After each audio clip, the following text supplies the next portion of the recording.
Hello guys, welcome back to another video. Today, it's another formal logic video, but as I've said that I wanted to make more videos on this series because it's really, really important to master the basics and fundamentals of logic, and especially for philosophy.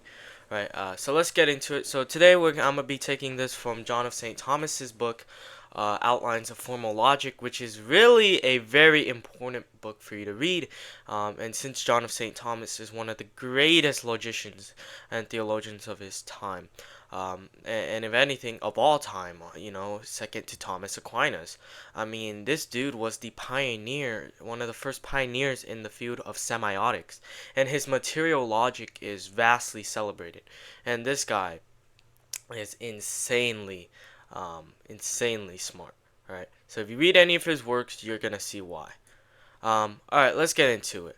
So, as we've noted, we're getting into the basic outlines of formal logic. That is, its division and its order and its necessity, and the art of it, right? Okay, so basically, John of St. Thomas starts off by saying that every art, two things are considered for every art. That is, first, the matter, which is in which the art is acted on or operative. That is, the stuff in the art, what the art does, right, or acts on. And then two, the form that is induced in such matter. That is how it's, acted upon, or how it's operated, how it's done, right? So John of St. Thomas gives us the example.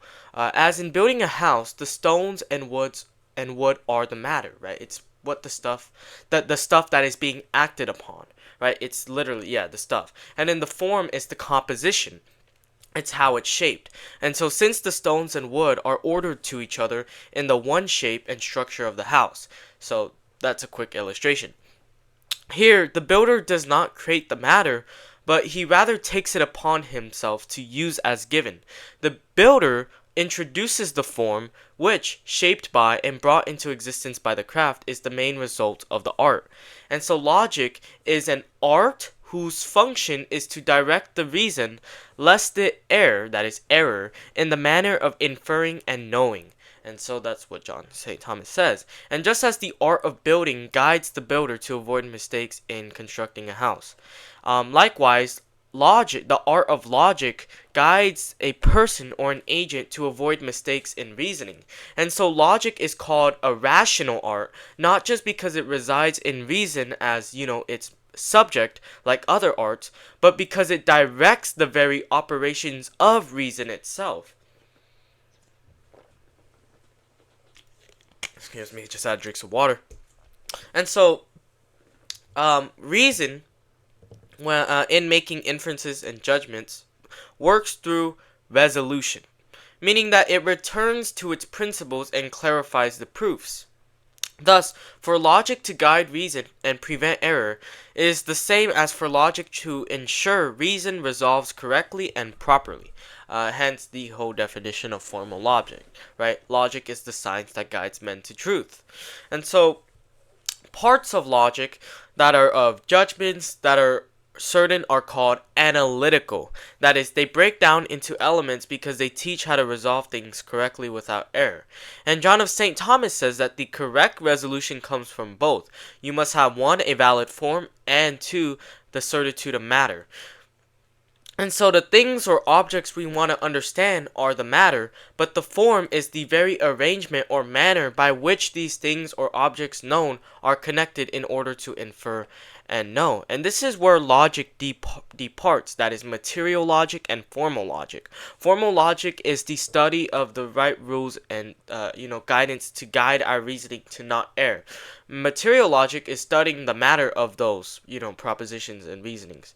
And so without connection, truth cannot be conceived, nor do inference and elation from one truth to another occur. And by elation, it means therefore, and it's talking about the syllogisms therefore, right, or the consequence. Now, prior resolution occurs when the resolution is from the side of the form, while the resolution from the side of the matter, based on certainty and necessary conditions, is called posterior resolution. This is because in any art, the focus on the form always comes before the focus on the matter, right? And so, for example, when a builder wants to build a house, he has to conceive first the idea of a house before actually acting upon and building. And thus here the intellect is prior to the will in a certain way, just as form is prior to matter, right? And so that's really important for you to take account on. And so let's get into the division of logic.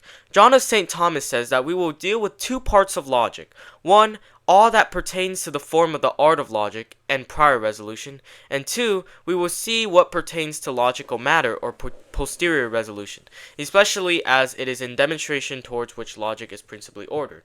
So basically material and formal logic. And now we have the order of procedure. So we have to note that there are three acts of reason, and this is, you already know this, right? Because you've definitely watched my videos on Reverend Charles Coppin's book, A Brief Textbook on Mental Logic and Philosophy. And there are three acts of reason in which it is said there is progress from one to another.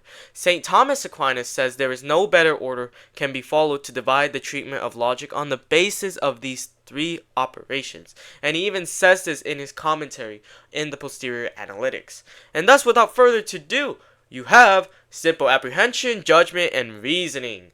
But John of St. Thomas's wording is a little bit different. So let's get into it. The first operation of the intellect, simple apprehension. This is when you understand something, but you do not make an affirmation or denial about it.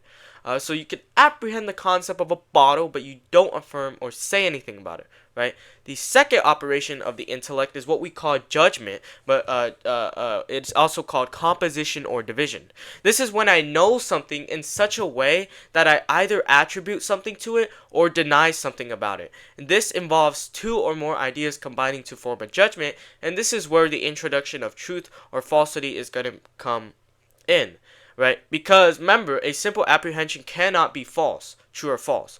Oh, I'm sorry. So a simple apprehension cannot be false. It's always true in the sense, right? And so the judgment can be true or false. And now the third operation of the intellect is the reasoning or discourse, which produces a syllogism. This occurs when from a known truth, I infer and conclude another truth that was not previously known. This is also known as combining two judgments to form a conclusion or a new judgment. Hence, in other words, that's called the syllogism. And thus, as John beautifully writes, first then I apprehend the terms, then I compose a proposition from these, and then I finally form an inference from propositions. And so truths necessarily depend on essential predicates, which are ordered together in the predicaments. And the predicaments then in turn depend on the predicables, which are the different ways of predicating. St. Thomas Aquinas notes that simple expressions like man or horse are treated in the categories under a certain aspect, that is, as signifying or denoting simple essences. And in On Interpretation, it's treated as being parts of enunciables. By the way, On Interpretation is a work by Aristotle. And in On Interpretation, it's treated as being parts of enunciables, which are just pronounceables, and then in Prior Analytics as constituting the parts of the syllogistic order. So Aristotle likes to treat certain stuff in different respects in his books, right? And so inference can lead to a judgment in three ways. First, it can proceed certainly by way of demonstration, and this would be through the use of a syllogism. 2, dialectically by means of opinion. And 3, erroneously by means of sophisms. And so the necessity of logic, right? And so the necessity of logic comes from the fact that it is the greatest reason for both the reason general to all arts which are necessary. Logic directs the works of reason, on which all inference and reasoning depend in order to be correct, and to proceed with order and without error. And so really going back, just a reminder, remember the 5 predicables and the 10 categories of Aristotle. The 5 predicables are genus, species, property, accident, and difference, right? And so it's really important to know this, because when soon, this video shouldn't be much of, a really new thing to you, since we basically covered all of it in my old videos. But I just wanted to show John of St. Thomas's side But yeah, thanks for watching, guys. If you have any questions, please ask me again. I recommend you watch the older videos as well, because the older videos just literally contain everything, including this. Alright, see ya.